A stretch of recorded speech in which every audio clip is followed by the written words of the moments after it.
नमस्कार विद्यार्थियों, मैं विष्णु गोयल आप सभी का स्वागत करता हूं आपके अपने YouTube चैनल रूंडा मैथ क्लासेज पर। आज मैं उन सभी विद्यार्थियों का कन्फ्यूज़न दूर करने वाला हूं जो ग्रुप डी के एग्ज़ाम दे के आए हैं या ग्रुप डी के एग्ज़ाम देने वाले हैं। जो विद्यार्थी ग्रुप डी का एग्ज़ाम दे चुका है उसको ये शंका है, उसके मन में ये कन्फ्यूज़न है कि मेरा ग्रुप डी का पेपर पास होगा या नहीं होगा, किस बोर्ड से कितनी कट ऑफ जाने वाली है, ग्रुप डी की मेरे इतने नंबर बैठ रहे हैं, क्या मुझे ग्रुप डी के फिजिकल की तैयारी करनी चाहिए। और जो विद्यार्थी एग्ज़ाम देने जा रहे हैं उनके मन में ये शंका है कि मैं कितने क्वेश्चन सही करूं कि मेरा पेपर हो जाएगा, मुझे ज़्यादा क्वेश्चन करने हैं या कम क्वेश्चन करने हैं। तो उन सभी विद्यार्थियों का कन्फ्यूज़न एक ही क्लास में मैं पूरा समाप्त कर दूंगा। तो प्यारे विद्यार्थियों, हम बात करते हैं ग्रुप डी की कट ऑफ की। तो हमारे जो ग्रुप डी के जो फॉर्म फिल हुए थे वो हुए थे 2019 में। हमने जो ग्रुप डी का फॉर्म भरा था प्यारे विद्यार्थियों वो भरा था 2019 में। और अब जो चल रही है प्यारे विद्यार्थियों, आप सभी को पता होगा 2022 चल रही है। क्या चल रही है? 2022 चल रही है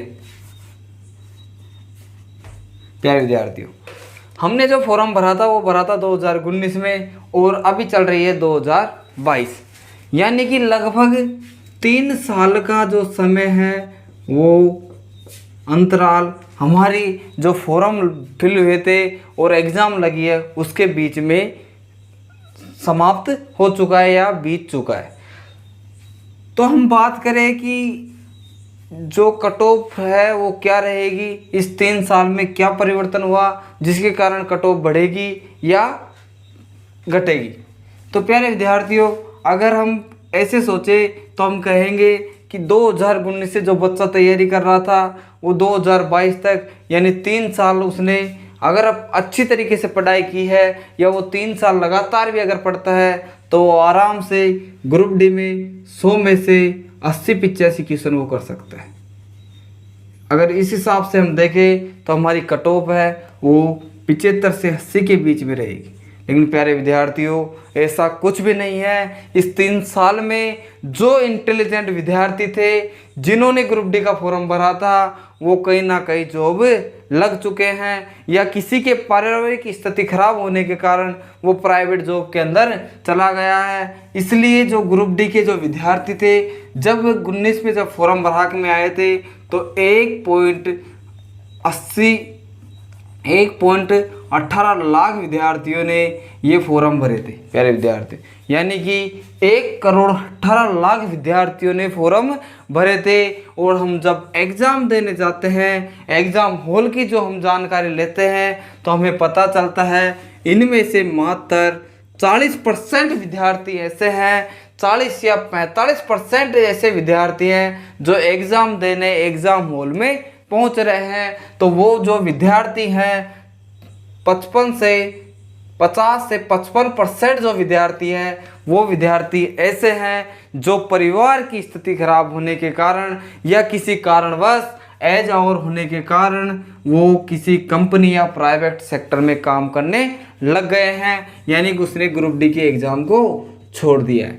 अब इन 40% या 45% जो एग्ज़ाम दे रहे हैं उनमें भी अभी जो जीडी में सेलेक्ट हुए हैं 25,000 कैंडिडेट प्लस 35,000 कैंडिडेट जो एनटीपीसी में जो अभी लगेंगे वो भी इन 40 से 45% में मेरे प्यारे विद्यार्थियों। तो आपके जो रेशो रहेगा आप लगा सकते हैं 30 से 35% आप उपस्थिति लगा सकते हैं इन्हें काटने के बाद। यानी कि प्यारे विद्यार्थियों, अगर हम बात करें तो एक पोस्ट पर कम से कम 30 या 35 कैंडिडेट आपको मिलेंगे। 30 से या 35 कैंडिडेट आपको एक पोस्ट के लिए लड़ते हुए तैयार मिलेंगे प्यारे विद्यार्थियों।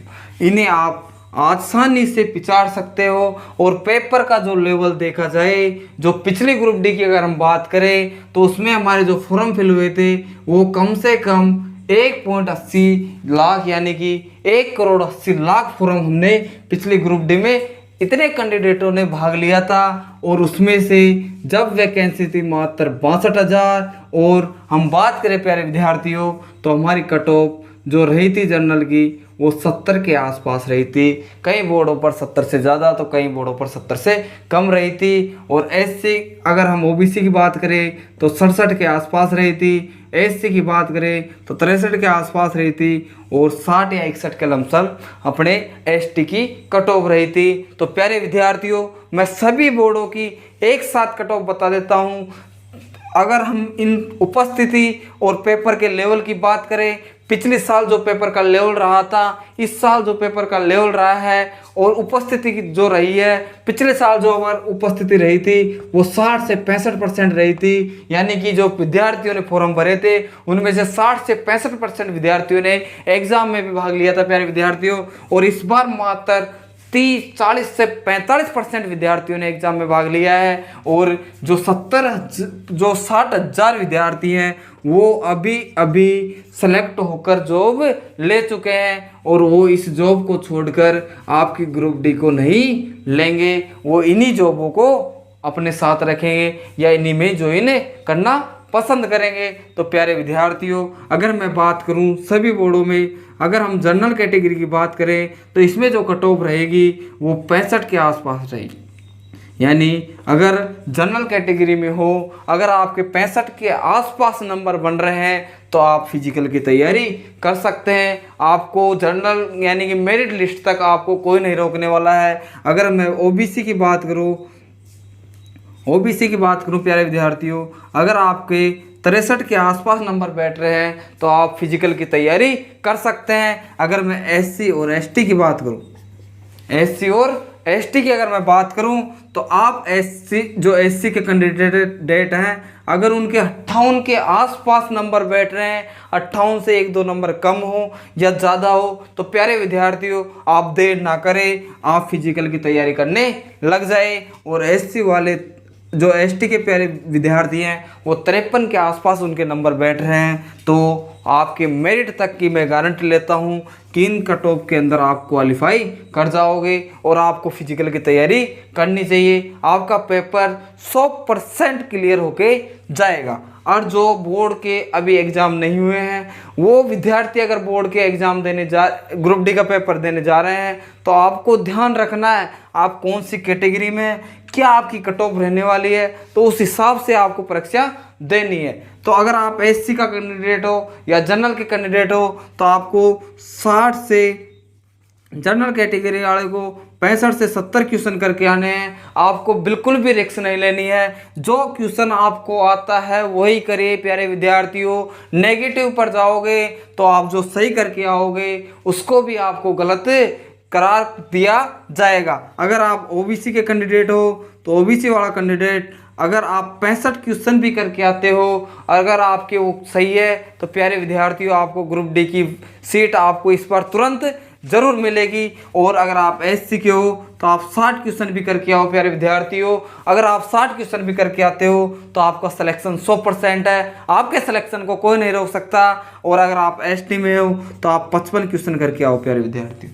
जो क्वेश्चन आपसे आ रहा है आपको वही करना है, जो क्वेश्चन नहीं आ रहा आपको नहीं करना। जो विद्यार्थी अभी 60, 70, 75 क्वेश्चन करके आ रहे हैं, जब उनका रिजल्ट आएगा तो वो नंबर 50-45 पर आकर रह जाएगा। और जो एक कट ऑफ है उनसे वो डिस्क्वालीफाई हो जाएंगे और बाद में कहेंगे यार मैं 60 क्वेश्चन निकल लेता, यार मैं 55 क्वेश्चन निकल लेता तो आज मैं भी ग्रुप डी में नौकरी होता। तो प्यारे विद्यार्थियों आपको ये पूरी गणित को समझकर पेपर देना है और आपको एक एक क्वेश्चन को सोच समझ कर आपको आंसर टिक करना है। अगर आपको क्वेश्चन आता है तो कीजिए, अन्यथा आप क्वेश्चन को छोड़ दीजिए, आगे बढ़ते रहिए। कई विद्यार्थी तो 100 क्वेश्चन तक ही नहीं पहुंच पाते और अपने आप बल्ले बल्ले हो जाते हैं, 1.5 घंटा कहाँ गया पता ही नहीं चलता। तो प्यारे विद्यार्थियों तैयारी ऐसी करो कि मैं 100 क्वेश्चन भी देखूं और जो क्वेश्चन मुझे आता है वो मैं क्वेश्चन 100% करके आऊँ। कई विद्यार्थी ऐसे होते हैं कि पेपर देख 100 क्वेश्चन तक नहीं पहुँच पाते हैं और घर आके कहते हैं कि जो सरल क्वेश्चन थे वो लास्ट में थे, मैंने नहीं किया, मैं उन तक नहीं पहुंचा। तो प्यारे विद्यार्थी आप जो 100 क्वेश्चन है आप पहले आपका जो 1 घंटा रहता है उसमें आपको टाइम टेबल बनाना है कि मुझे इस 1 घंटे में पहले 100 क्वेश्चन देखने हैं और जो सरल क्वेश्चन लगता है उसे आपको सॉल्यूशन करके आगे बढ़ना है। ऐसे नहीं कि आप एक एक करके देखते चलो और क्वेश्चन आप 30 करो आपको इस 1 घंटे में जो क्वेश्चन आपसे आता है, 1 घंटे की जगह आप 65 मिनट ले लो, 70 मिनट ले लो। इसमें आपको एक बार 100 क्वेश्चन पूरे देखने हैं, एक बार आपको पूरा पेपर का रिवीजन करना है, उसके बाद आप आगे बढ़िए और दूसरे रिवीजन में आप जो क्वेश्चन आपको आता है उसमें जो टाइम लग रहा है उसको आप बाद में करो। 30 क्वेश्चन है रीजनिंग के, जिसमें से आपको 8 से 10 क्वेश्चन सिटिंग अरेंजमेंट और पजल के देखने को मिलेंगे। वो क्वेश्चन आपको टाइम लेंगे, आपको 2 से 2.5 मिनट उसमें देनी पड़ेगी।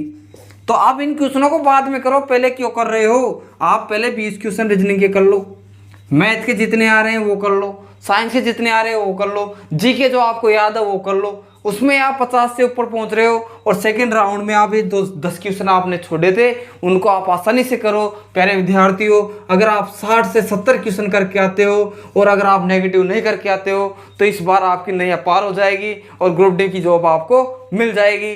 तो इसी के साथ मैंने आपको ये छोटी सी गणित समझाने की कोशिश की है। इस वीडियो को, इस क्लास को उन प्रत्येक विद्यार्थी तक पहुंचाओ जो गणित के पेपर देखने के बाद भी कुछ नहीं है और जो पेपर देने जा रहे हैं और उनको ये पता नहीं है कि मैं कितने क्वेश्चन करूं, कितनी अपनी कट ऑफ जा सकती है। तो उन सभी विद्यार्थियों तक पहुंचाओ और इस हिसाब से आप पेपर दे के आओ। 100% आप सिलेक्शन हो जाएगा और माता जी की सुहामणी हो जाएगी। इसी के साथ आज की क्लास समाप्त करते हैं। धन्यवाद।